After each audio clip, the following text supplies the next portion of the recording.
So thank you so much for joining us. Um, from wherever you're at, I don't know, but here in Pennsylvania, where we are, it is a kind of cold and dreary day outside and a bit rainy. It's been raining here all day, so it's a great day for some fondue. So that's what we're going to be making today, some lovely cheese fondue and chocolate fondue, and just some tips on how to throw a virtual fondue party or just maybe have a fun happy hour evening or lazy dinner in your house. That's what we're going to do today. So let's first of all talk about our ingredients we have here. So we're going to start with our cheese fondue. And if you don't have the recipes already, and if you're going to be watching this later on, if you're going to be watching this later on YouTube, we'll be making those recipes available in the title of this video. And if you are watching now and you don't have them on hand, you can always email us hello@zestchef.com and we'll make sure we get you a copy of that recipe packet if you didn't get a chance to get it. But hopefully you already have the recipes. So we're going to start with our cheese fondue. Here I have some lovely Emmental cheese. So this is its type of Swiss cheese. And in your recipe, I call for any kind of Tome style or Alpine style cheese. So just a little bit of cheese knowledge here. So Alpine cheeses are traditionally cheeses that are grown in the Alps. So maybe in the Swiss Alps or Italian Alps or French Alps. And they are typically from summer milk. So when the cows are out grazing a lot and there's a lot of just the sweet, nutrient-rich grass that they're eating. So there's a lot of milk, and so they're usually really big wheels. They tend to be very nutty cheeses. Some can be very robust in flavor. Others can be just very buttery, as our Emmental is here. So this is, you know, as far as Swiss cheeses go, this one's on the milder side, but some of them can be a lot more robust than that. So those are Alpine cheeses. Tome style cheeses are also generally cheeses that were grown in the Alps, or cows produced in the Alps is what I meant to say. But they tend to be from winter milk. So they're often a lot smaller wheels. They can be a lot more mild. So really, this is, you know, something that's broad enough that it's up to your palate. Also, right now, during this time of stay-at-home orders and quarantine, it's also really just up to what's in your fridge. So if all you have is some good old domestic Swiss cheese, that's fine. Go ahead and use it. You can even play around with other cheeses like some cheddar. A really nice aged cheddar would be delicious. You're going to want to try to mostly stick to cheeses that melt really well, that are going to be ooey gooey, kind of stringy when they melt. So if you are going to use a really nice cheddar, you might want to mix it with something because that cheese tends to be like a little bit oily. But play around, like grab what you have in your fridge. And if you know it's a cheese that, oh, I've melted this before on pizza or in a sandwich or something, you can use anything. So no judgment here on that. But traditionally, we're using an Alpine style cheese or a Tome style cheese, which is what I have here. So this Emmental. And if you can, definitely shred it. You can chop it up and it will still melt, but it's going to melt a lot more quickly and more easily for you if you can shred it or grate it, you know, with the box grater like I have here. So that's our cheese. Now our liquid. Traditionally, you're going to use a dry white wine. Today, I'm actually using some Prosecco. So Prosecco is kind of like the Italian champagne. I really love Prosecco. I love the kind of crispness that it has. It has like almost a little bit of a bite to it. So I think this is a really nice addition to fondue. And I almost almost always have a bottle of Prosecco in my house somewhere. So that's what I'm using today. If you don't want to use a wine at all, there are other options that you can use too. So in the fall, I really love to use some fresh apple cider when that comes out and about. That actually makes a really nice fall fondue. So you can substitute something like that. Or you can substitute beer. That's kind of a fun thing to do maybe for like a Super Bowl party or something, or just because, or Oktoberfest or whatever. You can substitute a beer. And that's also, by the way, very good with some cheddar cheese.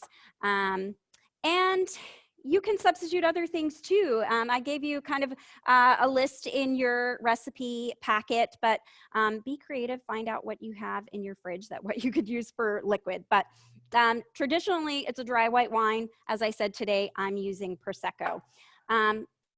Your pan. So if you have a fondue pot, that's wonderful. If you don't, no worries. A nice, just heavy bottom pot is what you're going to want to use. Something so that you don't want your cheese to have a chance to burn. So nothing that's super lightweight or aluminum, but just something that has a nice thick bottom to it. If you have some sort of a Dutch oven, that's a great option as well. So this is just a nice stainless steel pot that I'm using from OXO. So that's what we have going here. And I'm just going to turn my burner on to a low heat to start. And I have a fresh garlic clove here that I just peeled. And I'm going to go ahead, and as my pan is just starting to kind of warm up here, I'm going to rub this garlic clove all around the bottom of the pot. So what I'm doing is kind of, as the garlic clove is just starting to hit the heat, I'm releasing all of those oils, and we're just picking up a really just gentle flavor from the garlic clove. Now, I'm actually doing half of a recipe here. So if you have your recipes in front of you, just so you know, as I go along, this is the amount of cheese for half a recipe. So this is about half a pound. A full recipe calls for a pound of cheese, and that's going to feed about 4 to 6 people, depending upon how hungry you are. But I'm doing half a recipe today, but I really love garlic, so I'm just going to use a whole garlic clove anyway. You can go ahead, and if you don't want a heavy garlic flavor, once you rub the bottom of the sides of the pot, you can go ahead and save your garlic clove for another use. I'm a huge garlic fan, so I'm actually going to leave this in here just whole and let it continue to infuse the flavor of my Prosecco and my cheese and everything in there. And then I'll just pick it out at the end before somebody takes a bite and gets a whole garlic clove in their mouth. So now I'm going to go ahead and add our Prosecco. I'm going to turn my heat up a little bit here and start getting my pan heated up. So I'm going to add a cup of Prosecco for our half recipe here.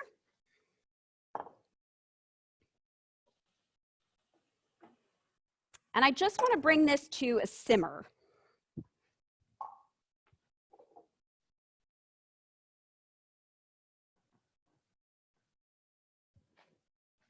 While that's heating up, I'm going to toss my cheese with just a little bit of potato starch.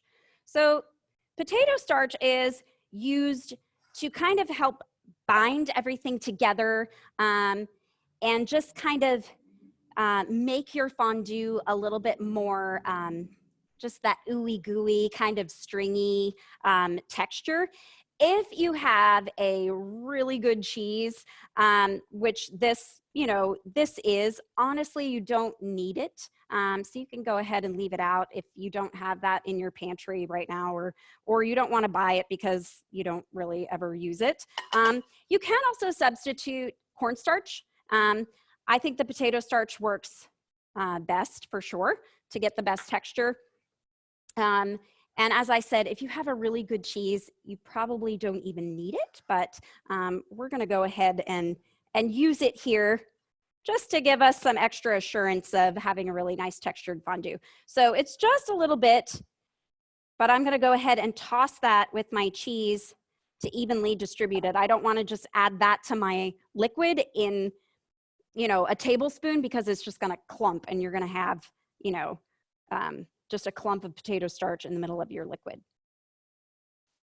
So I'm gonna toss it with my cheese so it's nice and evenly distributed. And my Prosecco is getting nice and hot here. I'm starting to see a little bit of bubbling. So I'm gonna grab, oh, I have it over here. I'm gonna grab a whisk. And the key to this, really, to get just that a really nice texture, is to not add all of your cheese at once. So I've got my liquid is simmering. I'm on about medium or so heat, and I'm just gonna add my cheese by a small handful at a time.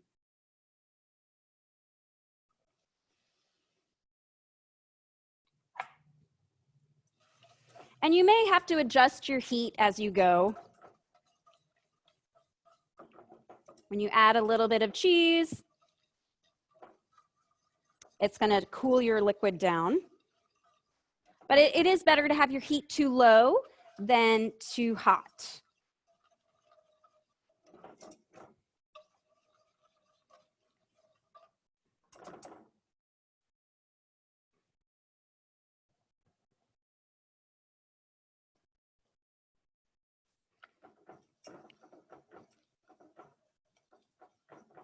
This is going to come together pretty quickly because I'm only doing half of a recipe here. If you're doing a full recipe, you're going to take a little bit more time. But there are only 3 people in this room right now, so we do not need all this fondue. So half a recipe is good for us.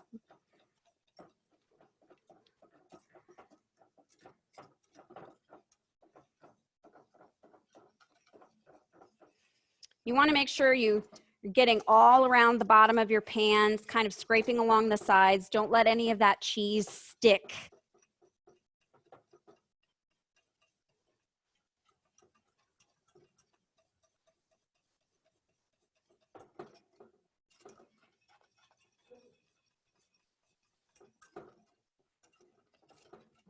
This is coming together nicely. I've got one more handful in here.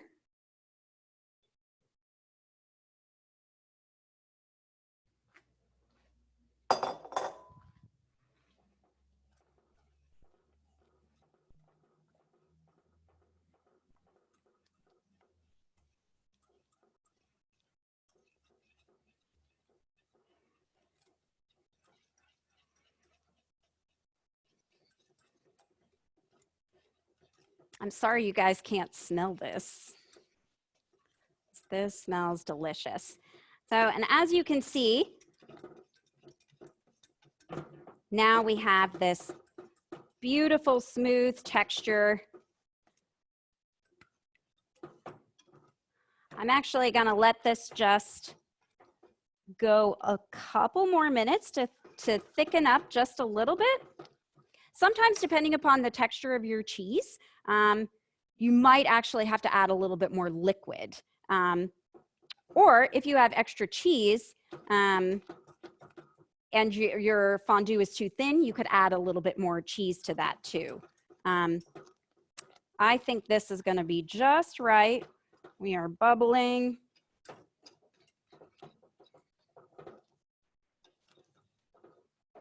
I'm going to turn this down to low, and I'm going to add some salt.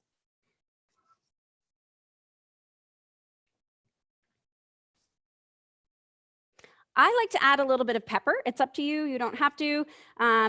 Or if you like that just perfect pure white fondue, you can also add a little bit of white pepper if maybe you have that in your house. I don't mind the black specks, and I like some pepper. So I'm just going to go ahead and add a little bit.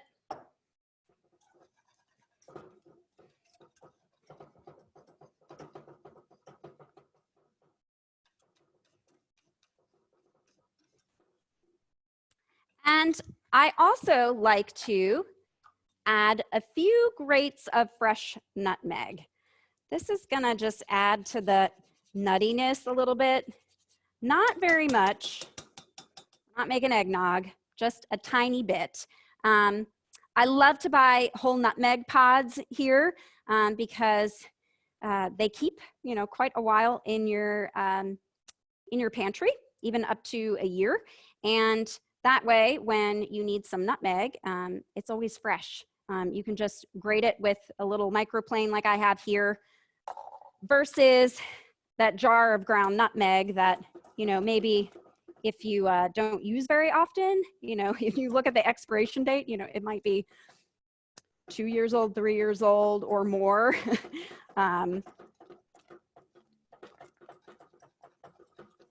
If you don't have any nutmeg, that's fine. You can leave it out. It's going to be delicious without. I also like to add just a little pinch of Dijon mustard. So our cheese is really nutty and umami. Our wine, our Prosecco, is very acidic. We added a little bit of salt. We added a little bit of nutmeg. The Dijon mustard is just a bit of heat, a little bit of spice. Now, I'm not going to add enough so that you can really taste Dijon mustard.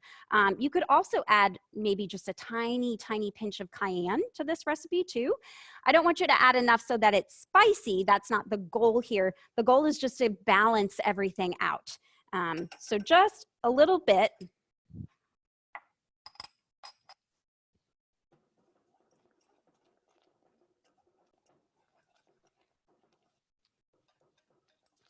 All right, I'm going to turn this off. You can also add a little bit of brandy. So brandy is traditional to add in addition to your dry white wine. So this is kind of something extra, so you don't have to add it. I'm just going to add a drop because I think our texture, our consistency of our fondue is good. I don't really want to make it any thinner unless I add more cheese. So I'm going to leave that as is. And I'm going to taste it to see if maybe I need to add a little more salt. So this is good. I wouldn't want this any thinner. I could almost add a little bit more cheese, but I think especially as this cools down just a little bit, this is going to be a good consistency. So you can see how it's kind of just gooey and kind of just running off my spoon, but it's not runny.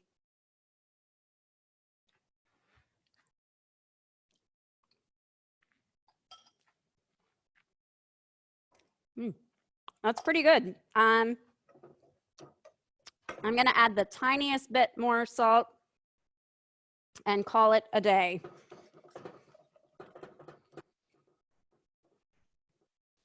So you can see how quickly and easily that comes together. Just grating some cheese, and minutes later, you have some really delicious fondue. I want to talk to you about all the fixings that we can add to that. So here I just have a nice array of different ideas. Obviously, bread is the obvious choice and delicious choice to add to your cheese fondue. But there are lots of other options too. So maybe take a look at what's in your fridge right now and you can find some other fun things. So apple, of course, I love to dip into a cheese fondue. Boiled potatoes is very traditional. But I'm a huge fan of adding more flavor and caramelization to potatoes by roasting them. So these are potatoes that I just roasted on a baking sheet at 400 degrees with just some olive oil and salt until they were nice and brown and bubbly. So, you know, maybe about a half hour or so. So that's what I have here, some roasted potatoes. And I have some asparagus. We're coming into asparagus season now. These I did not cook at all. I actually like the contrast of a nice crunchy raw vegetable with my cheese fondue. If you're going to leave asparagus raw, definitely you want to use the more tender, slim stalks versus the thicker ones. I have some thicker ones here. These, if I was going to use, I'd probably want to maybe blanch them. And if you don't know what blanching is, go ahead and head over to, unless you're already there, that might be how you're going to end up watching this, our YouTube channel, Zest Cooking School on YouTube, and you can take a look at our other free class we have all about using fresh produce. So I talk a lot about blanching there, so you can find out how to do that in that video. But I saved my nice tender stalks, just raw, so it's not fussy at all. One more thing though about asparagus, the bottoms tend to be really kind of woody and they can be stringy and hard to chew through. So you can do one of two things. You can either just, cut off, probably at least that bottom, inch, maybe inch and a half of that stalk. Or you can take a peeler and just peel off that, well, that one broke anyway. I was a little aggressive. Just take a peeler and peel off that outer skin, because that's really where the stringiness is. So then it'll kind of look like this. And that's all you need to do. So one or the other, cut the bottoms off or just take a few extra seconds and peel off that outer skin, and you'll have some really nice fresh vegetables. Cauliflower, of course, is another kind of traditional one that you either leave raw or blanch, or maybe some broccoli or roasted Brussels sprouts would be really good, dipped into some fondue. I'm a huge veggie fan, so I like a lot of veggies. But protein also, you can really essentially, I mean, this is like a complete meal right here. We've got our carbs, we've got our fruit, we've got our vegetables, and some protein. So here I have just some boiled shrimp, but steak is really delicious dipped in fondue. So if you have a steak hanging around in your fridge or your freezer, you could go ahead and pan-sear that off and cube that up and dip that in your fondue too. So that will also be really delicious. So lots of options besides bread for your cheese fondue. And I have even more for our chocolate fondue, which is what we are going to do next. So I'm going to move this to the back.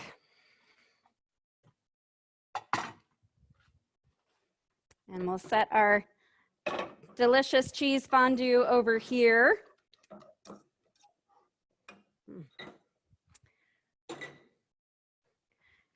And we're going to make dessert. All right.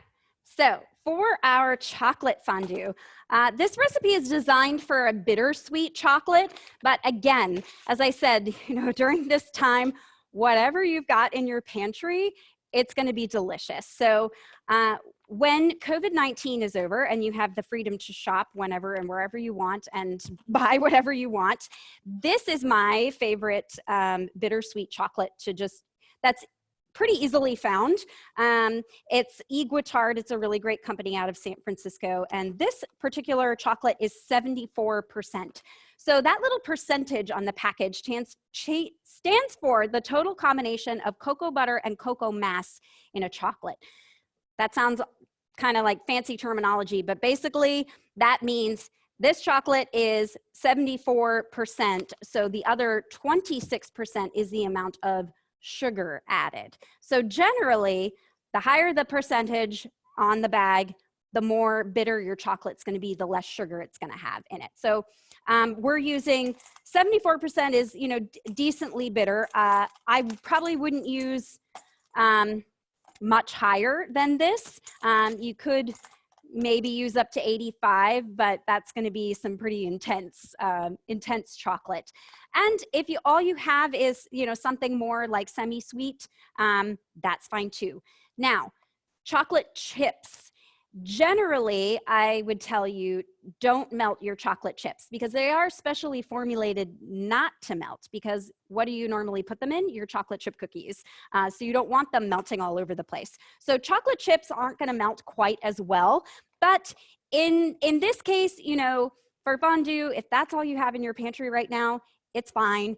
You're probably going to need to add a little extra cream to kind of thin that out a little bit. It might be a little bit thick if you try to melt your chocolate chips. So as I said, in general, In a perfect world, if you can find a nice chocolate like this, use it. If you can't, it's all right. Use whatever you have in your pantry. It's going to be great. It's a heavy cream. And again, with this recipe, I'm just making a half because we don't need all of this right now. I wish I could share it with you, but I can't. So I'm just going to make a half recipe here.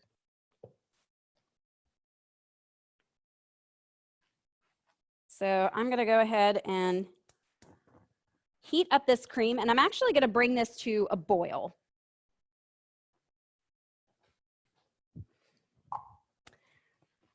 I'm going to add a pinch of salt to this. I know some of you might think that's a little weird, but salt is just as important in our sweet things as it is in our savory things. It's going to bring out the flavor of our chocolate and our vanilla and whatever else that we're putting into here. So a little bit of salt in your dessert, especially with chocolate, is going to go a long way. So you don't need much, just a pinch.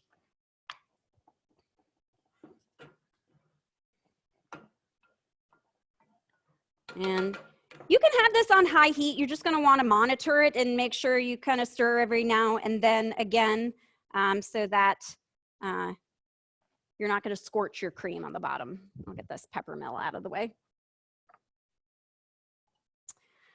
I have some pure vanilla extract that we're going to add. And just as with our cheese fondue, you can add a little extra something, a little extra flavor, a little extra liqueur. So in our cheese fondue, it was brandy. In this case, I found some chocolate liqueur or excuse me, not chocolate, coffee liqueur in our pantry. So that's what I'm going to add. You don't have to add anything extra. It's going to be delicious just on its own if that's all you have. Grand Marnier is really nice. If you got some kind of orange liqueur, whatever, triple sec, anything, or even just a little splash of orange juice. If you want to keep this just simple and alcohol free, you could add a little bit of extra flavor that way, or maybe use a different extract other than vanilla. Vanilla is really just there to kind of balance things out. So if you're out of vanilla extract, you can leave that out too. These are crazy times, so who knows what you've been able to find in the grocery store and you haven't. Or you could substitute a different extract if you'd like. I would maybe, a lot of extracts are pretty intense in flavor, so if you're gonna, substitute something like almond or orange, you're probably not gonna wanna use as much as, not probably, you definitely don't use as much as the vanilla. So maybe only about a third amount of the amount. So that came to a boil already. I'm gonna go ahead and add my vanilla.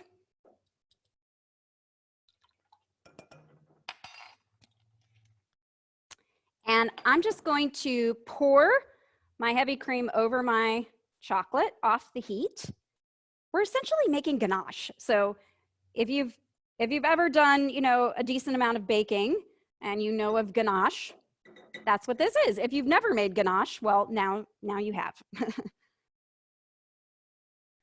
And sometimes I like to just kind of give this just not even a minute, but a little bit of time just to let the cream start working on our chocolate before I start stirring. You can use a whisk or just a flat bottom spoon or spatula. If you do use a whisk, just make sure that you're not beating it. We're not trying to whip any air into this. Sometimes if you overmix chocolate, it can separate, or what we call seizing, and it gets all kind of funky. So you don't need to stir quickly or hard, just nice and gently. And if you have a good quality chocolate, it will melt very easily.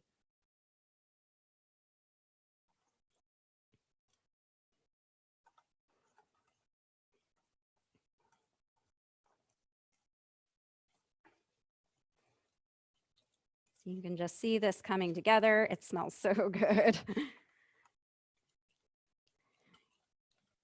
Now you can adjust the consistency, as I said, by adding some more cream. So I would go ahead and even if it's just a couple of tablespoons, just put that on the heat for a few seconds to get it hot before you add it. Or if you need to go the other way, you can add, you know, a few more chips of chocolate in here. This is a good consistency, so we don't need to mess with it at all.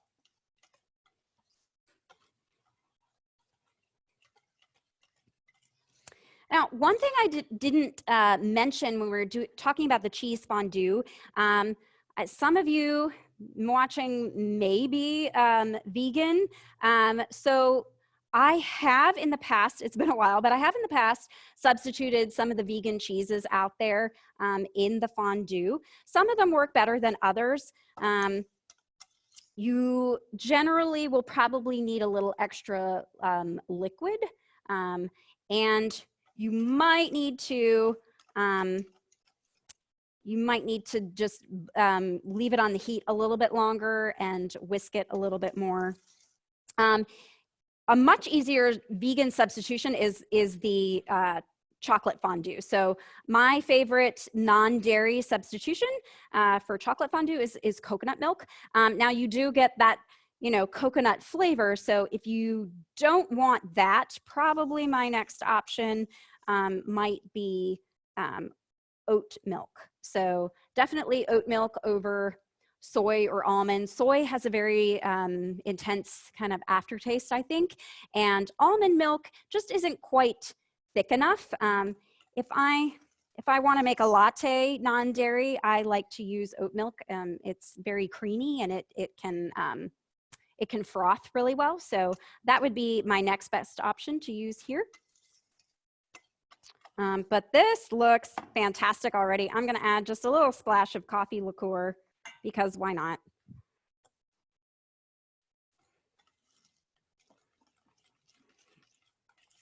Now, holding your fondue. So when we can all be together again, and you want to have a real fondue party and not just a virtual one where you're standing around your stove in your pajamas, dipping into the fondue and talking to your family or friends or whoever on Zoom or whatever app you're using, and you can actually be together, you might want to be able to just sit down around your dining room table or something and enjoy your fondue. So again, if you have a fondue pot, that's fantastic. Probably most of you don't have a fondue pot. So if you don't, some other options that you can do, or a crock pot is kind of an obvious choice. You can just plug that in and just, you know, run an extension cord to your dining room table if you want to. Or if maybe some of you might even have a camping stove or something like this, you can set this up on your dining room table. You're just going to want to put some protection down for your wood table. So I like to do some pot holders and then, you know, maybe a baking sheet and then stick my little camping stove on top of that. And you can keep your cheese fondue just directly on this on really low heat, and just making sure that you're stirring every now and then again, so that it doesn't start to stick. For your chocolate fondue, you're going to want to have more of a double boiler option because chocolate can scorch really easily. So I like to have a pot with some hot water, not too deep. This only has, you know, this is about, you know, a quarter of the way up the sides of the pan. So hot water, just running on low heat, and stick a stainless steel bowl over top that fits snugly like this. You don't really want to have your water touching the bottom of the pan. It's just the steam that's going to keep the bottom of the bowl hot. And you don't want to have your heat so high that your water is boiling and steam is kind of spilling out over here. Chocolate doesn't like moisture. So if there's too much steam kind of getting into here, it can seize. Probably not too much because you've got heavy cream mixed in here. I'm kind of being, you know, a little technical, but that's the best option for just keeping your chocolate fondue hot if you don't have a fondue pot or a crock pot. So dipping options for your chocolate fondue. Let me get this out of the way. Just as much fun, or if not more fun, than the cheese fondue. So for this one, you can really clean out your pantry during this time. So I just have some fun stuff here. Some examples, strawberries, of course, are the obvious choice, and those are coming into season right now too. So pretty soon we'll be able to start to find some local ones. I have some pretzels here. I love the sweet salty combination. As I said earlier, like don't leave your salt out of your dessert. Some dried fruit. We have dried apricots here. This is fun. I mean, kids love marshmallows. So if you've got marshmallows and you've got kids, this is actually, you know, the chocolate fondue in particular, I think is a fun project for kids. And you can make it really kid friendly. So marshmallows, these these are dusted with some cocoa powder, powdered sugar, and some cayenne. So these are a little bit spicy. Maybe your kids won't like these, but you might. These were, I was cleaning out my pantry and found these. They've been in there a while, but I'm not gonna lie, I tried one and they're still good. So I brought these over. That's something fun. Maybe you've got some brownies that are starting to go stale. Probably not. You're probably eating up all your brownies, but fresh brownies too. Or something like a cake or cookies that are kind of they've been around for a little while. Those are really fun to dip in fondue because the fondue just makes everything better, and you know, that crunchiness you don't mind. It actually kind of makes things makes it a little bit better, I think. So if you've got some cake, you can cube that up and even toast it for a little bit in your oven. That's fun. Leftover breakfast pastries like Danish, that's a great thing to cube up and dip in your chocolate fondue. Really, the sky's the limit. So hopefully you have some great ideas of what to dip in your chocolate fondue. Hopefully you enjoyed these recipes, and yeah, we hope to hear from you soon that you've made them and have enjoyed them. Again, if you have any questions, you can email us at hello@zestchef.com. You can also leave us a message on our Facebook page.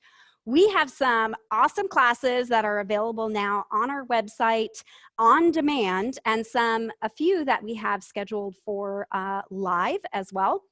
So you can sign up to watch them live, like this class, or you can purchase them on demand to watch anytime you want. They come with the recipes that you can download easily.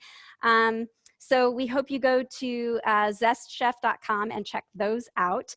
And most of all, we just hope that you stay safe and that we can see you back here in the kitchen for real soon. So thanks, guys, again so much for joining us. I hope you have a great night. Happy hour.